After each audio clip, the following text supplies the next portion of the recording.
Hi, this is Jason Nickleby, Coordinator of Officials with the Minnesota State High School League, and this is basketball officiating training tape number 1. We're back for another season. Have some plays from a few of our championship games that we can go through, talk about mechanics and judgment, positioning, some rule stuff, and hopefully these plays will be helpful for you as we get going with another season here. Again, not looking to pick on any one team, player, or official, just looking to learn from these plays, and hopefully that will be helpful for you as we get into our season and conference games. So with that, we'll get to the plays.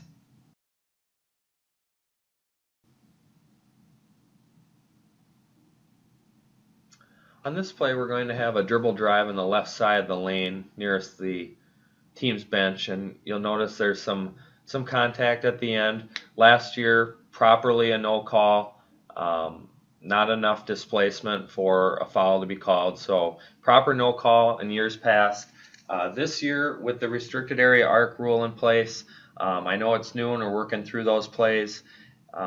This would be a restricted area blocking foul this season. So the reason that this is the case is you'll see we have a primary defender. He gets beat. Head and shoulders get past that defender, and then contact is made with a grounded secondary defender who is in the restricted area. You'll see that his feet stay on the ground in the restricted area, and contact is made. So for this season, a restricted area blocking foul should be called, and in years past this would have been a proper no call. This year, a restricted area blocking foul.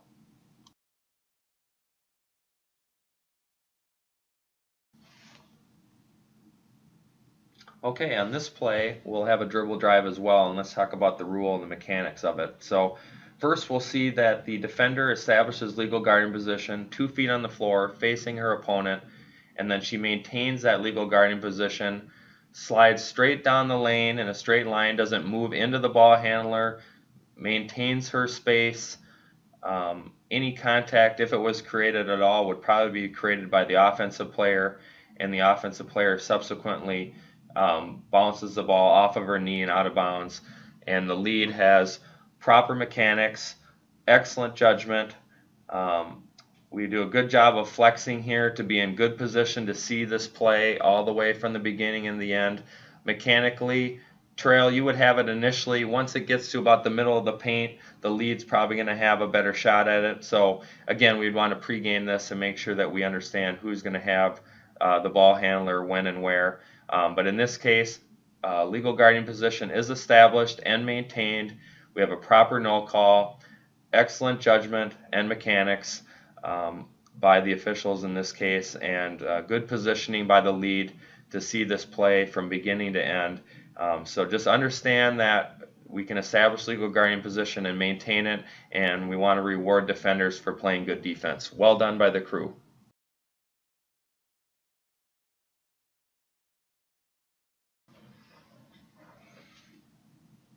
Okay, in this play we'll have another restricted area type play, and I want to talk about the rule and how it applies in this case. So last year, no call, proper also. This year, a no call is also the proper call. So in this case, we have a primary defender gets beat, and then number 1 goes airborne to take a shot, and the secondary defender, number 22, is in the restricted area, but he jumps backwards, which he can do because he does try to establish legal guarding position. He can jump backwards to maintain that position, and then the contact in this case would be incidental. So a no call is the proper call in this case, both last year and this year. So primary defender gets beat. Secondary defender, number 22, even though he was in the restricted area, he left the ground. So if you go from point A to point A, or you jump and move backwards, you are okay as far as maintaining your legal guarding position, whether you're in the restricted area or not. As long as you jump, you're fine. Then it's a regular old basketball play. Verticality, legal guarding position rules apply.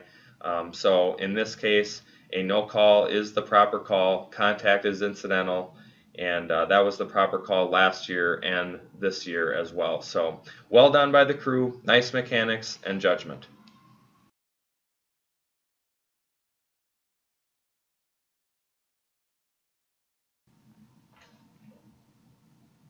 On this play, we'll have good mechanics by the crew. The trail stays with the ball handler about even, so that we can see any contact that may occur. And then the play develops over to the C side, who stays to help with players, doesn't run immediately to the free throw line extended. So he's in position to view this play.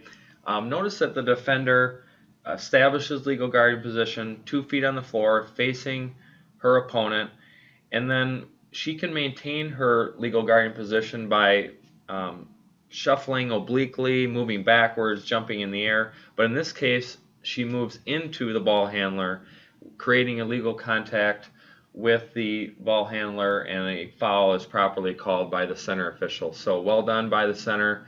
Proper mechanics, fist to indicate a foul, stop the clock, indicates the type of foul at the spot, and that will have a throw-in spot, communicating that to the trail who will be taking his place. So proper call, illegal contact by the defender who doesn't maintain legal guarding position when contact is made, and then very nice mechanics by the center to indicate that we will have a spot throw-in and then running over to report the foul. Well done.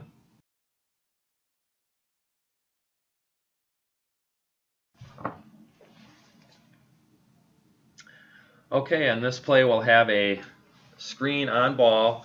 Number 1 will come off the screen, and now number 22 is the primary defender now, and then we'll have a play to the basket. And we have excellent judgment and mechanics by the crew.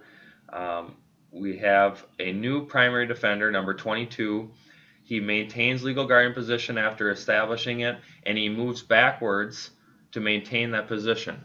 Now, when contact is made, he is moving backwards. He is maintaining his legal guarding position. A no call is the proper call. Well done by the crew. This is not a restricted area play because it does not involve a secondary defender. It involves a play with a primary defender, and it stays that way all the way to the basket. Mechanically, make sure we talk as a crew about who's going to cover plays in the paint and who has that as primary, and if it's going away from us, should we continue to take that play? Just a play we want to discuss and make sure that we handle this play correctly.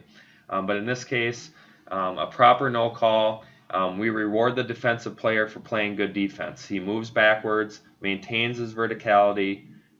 Well done by the crew and not penalizing the defensive player who didn't do anything wrong in this particular case. So well done by the crew mechanically and judgment. Again, pre-game this, make sure we know who's going to take it from the beginning to the end. And again, well done by the crew.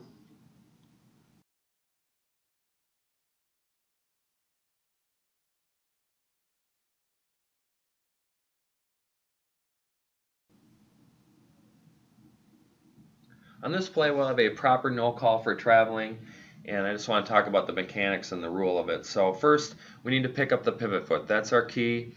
That allows us to know what the dribbler, ball handler can do with the ball and what they can't do. So in this case, properly no called. Mechanically, C probably has the best look on this play. If there's any judgment to be made on a foul with contact, and there isn't in this case, but we would defer to the lead in this case for that. But the C or the trail and two-person could come down, help pick up the pivot foot, and they would rule on the traveling aspect if there is traveling to be ruled on. So in this case, the post gets the ball in the post in the middle of the paint. She starts a dribble and then picks the dribble up. Her left foot is the pivot foot. She pivots, then picks up the left foot to try for goal, which she can do. If we pick up our pivot foot to start a dribble, that's a traveling violation. But in this case, she picks up the pivot foot to try for goal. It is properly no called. If she puts her pivot foot back down on the ground before trying for goal or passing, then that would be a traveling violation. So this is properly no called by the crew. Center would have the best look, or a trail and two-person, to look for the pivot foot to decide whether they can or can't move it, and then lead would work with the contact in the paint, if any. So well done by the crew mechanically and judgment.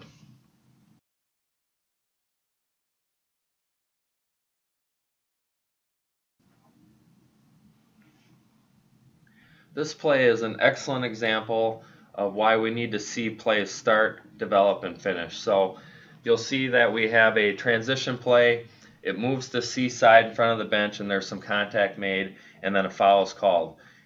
And if you take a look at this play, you'll see that the defender turns into the dribbler, does not establish legal guarding position, and contact is made, and a foul is properly called on the defender. But if you don't see this play all the way from the beginning, what you're going to see is, number one, extend his arm, and the defender goes to the floor. So if we don't see this play all the way from the beginning, we might end up ruling an offensive foul on number one, which would not be the proper call. The proper call is a blocking foul. The defender does not establish legal guarding position when contact is made, and the proper call is made by the center official. So this is really well done.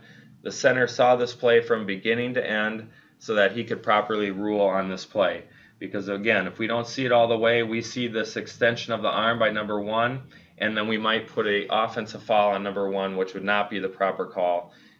The defensive player needs to establish legal guarding position by facing their opponent with 2 feet on the floor, and then they need to maintain that position prior to contact, which this defender does not do. So this is well done by the center.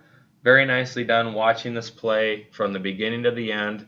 We're in proper position, and we make an excellent judgment. So well done by the center official on this play.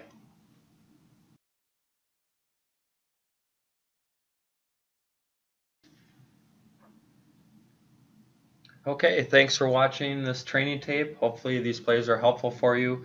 Again, let's really work on pre-gaming with our crew so that we're ready for each game. Again, we're always working with different people, and they have different ways of doing some things, and we want to get as uniform in our mechanics and our philosophies as we can, so that our games will go well into the new year. So hopefully your season is off to a great start.